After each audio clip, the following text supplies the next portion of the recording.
Vietnam War veterans have been honoured on the 40th anniversary of the Battle of Long Tan. Back then, they were shunned and abused for fighting in a conflict that divided the nation. But today, the diggers were thanked for their sacrifice. Decades have passed, but the emotions still simmer.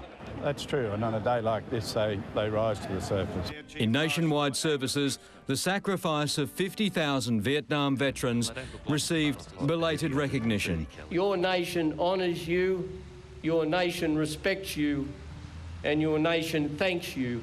There was special focus on the Battle of Long Tan. It's 40 years today since 108 diggers, outnumbered 25 to 1, somehow fought their way to a historic victory. Rita Thomas's brother was one of the 18 who didn't make it out. You must have been very proud of him. Yeah, well, more proud as the time goes on, I suppose. But the battle for recognition continues.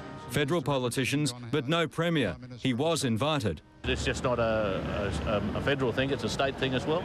Yeah, would have been nice to see him here.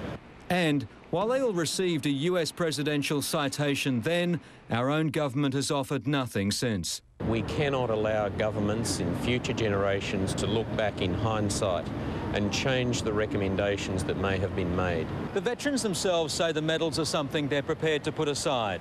All these years after Vietnam, and their priority is still medical and psychiatric help. Virtually every week there is somebody that is coming out and saying, I have a mental health problem, how do I get services, how do I get help? Chris Reason, 7 News.